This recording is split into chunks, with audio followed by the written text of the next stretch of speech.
Salut à tous et bienvenue sur la chaîne Histoire abrégée. Vous connaissez tous la Seconde Guerre mondiale, que ce soit par vos grands-parents l'ayant peut-être vécu ou grâce à l'école, mais au final, savez-vous vraiment ce qui a engendré ce conflit d'ampleur mondiale? Comme je me permettrai de le rappeler au début de chaque épisode, les sources de chacune des informations que vous entendrez seront disponibles en description, mais ne seront pas toujours forcément exhaustives, étant donné que j'en tire la plupart de mes connaissances personnelles suite à des études. Situons-nous tout d'abord dans un contexte historique. Nous sommes à la fin de la Première Guerre mondiale, qui a engendré une destruction massive du continent européen. Hermann Müller, le ministre des Affaires étrangères, et le docteur Bell composent la délégation allemande à Versailles le 28 juin 1919, en compagnie de certaines têtes connues telles que Clemenceau, Woodrow Wilson ou encore Lloyd George. Ensemble, ils vont signer le traité de Versailles, pactisant la paix entre les pays belligérants de la Première Guerre. Ce pacte, visant à rétablir l'Europe, sera en fait un élément déclencheur de ce qui sera seulement 20 ans plus tard, l'un des conflits les plus meurtriers jamais répertoriés. En effet, pour les Allemands, ce traité qu'ils appelleront vite Diktat, signifiant chose forcée, au point de vue littéral, ne fera pas l'unanimité, car l'Allemagne sera obligée de l'accepter. En effet, cette obligation fera beaucoup souffrir le pays, due à certaines clauses telles que la perte de 68 000 km² de son territoire, comprenant l'Alsace et la Lorraine, engendrant la perte de 8 millions d'habitants, et sera obligée de payer 20 millions de marks or pour réparer les dommages causés. Également, elle perdra toute sa puissance militaire et toute la production agricole du pays. À partir de ce moment, l'Allemagne n'aspirera plus qu'à une vengeance suite à une telle humiliation. Les années 20 passent pour l'Allemagne, difficilement, contrairement à la plupart des pays occidentaux qui vivent une puissante expansion, et nous voilà maintenant en 1929. À New York se déroule un énorme krach boursier entraînant le monde entier dans un déclin, et les hommes vivent dans l'ère que l'on appellera bientôt la Grande Dépression. Hausse du chômage, baisse de la consommation, une crise telle que nous pouvons la connaître de nos jours, mais qui arrive à un moment où les tensions font que le monde est déjà prêt à exploser. Le monde va mal et se remet difficilement de la guerre, mais l'Allemagne encore plus. Dans un pays où la pauvreté règne, où seule la minorité du bourgeois arrive à vivre décemment, un vétéran de la Première Guerre mondiale autrichien, naturalisé allemand, se démarque depuis quelque temps. Un certain Adolf Hitler fait l'unanimité en Allemagne pendant les années 20. Héros de la Première Guerre mondiale, homme de discours qui ose prendre la parole et cracher sur un système politique qui déplaît à la quasi-totalité des Allemands, il arrive à prendre le contrôle d'un parti politique en expansion. En 1923, alors qu'il est incarcéré dans une prison d'État, à cause de sa rébellion contre l'État, il écrira avec son secrétaire le célèbre livre Mein Kampf, faisant usage entre guillemets de programme politique. Dans cet ouvrage, il y inscrira toutes ses idées pour son pays et également y déversera toute sa haine envers certaines personnes et groupes de personnes.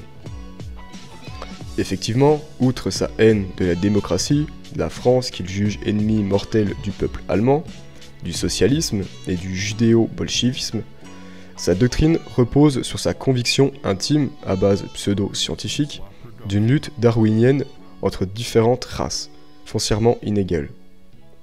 Hitler fera l'allégorie de la race aryenne, jugée pure, digne de toute confiance, apte à vivre et contrôler le monde, et crachera sur les peuples juifs, les homosexuels, les malades et plus généralement tous les non-allemands. Ces idées lui auraient été inculquées durant son éducation avec ses parents, mais elle aurait été influencée par un certain H.S. Chamberlain. Après 13 mois de détention, Hitler est délivré et retrouve un parti décomposé.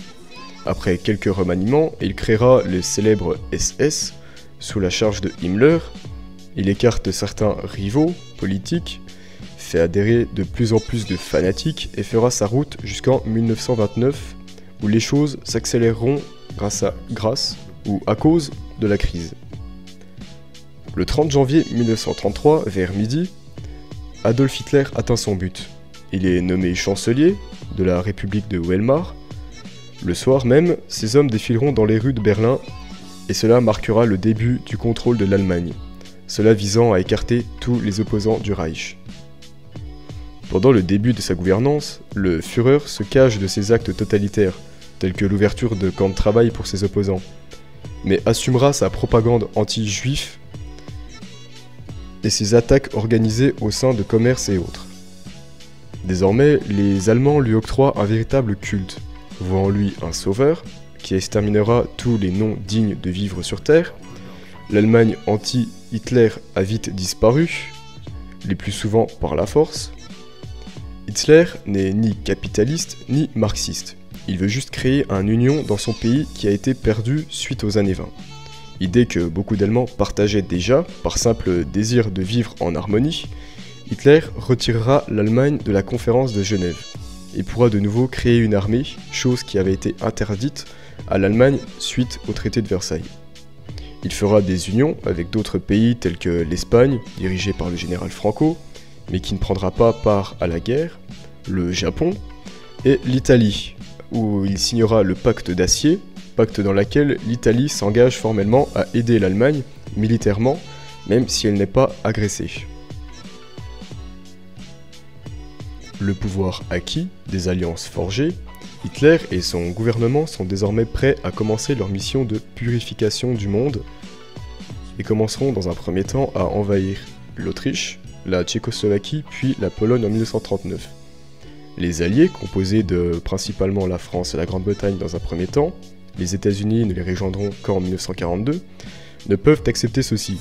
Ils déclarèrent alors la guerre au Reich allemand en 1939 et c'est ainsi que commença la Deuxième Guerre mondiale.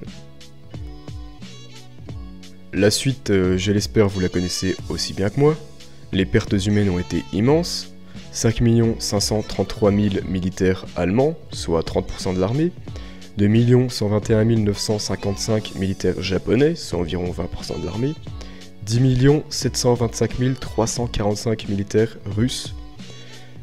416 837 militaires américains. Près du double de blessés à chaque fois pour chaque nombre. Et l'élément le plus tragique de la guerre, la Shoah, qui a engendré 6 millions de juifs exterminés. Petite précision à voix distinctive sans rien d'écrit devant moi. Je sais que c'est une première vidéo, ça sera pas forcément glorieux. N'hésitez pas à me donner vos avis dans l'espace de commentaires, que ce soit positif ou négatif, hein, bien sûr. Je me doute bien qu'il y a beaucoup de remarques à faire, n'hésitez pas à me dire s'il y a des problèmes de voix, au niveau du montage, des images que vous verrez, problèmes de source, je suis tout oui. Voilà. C'est tout pour moi, et maintenant vous savez comment tout a commencé.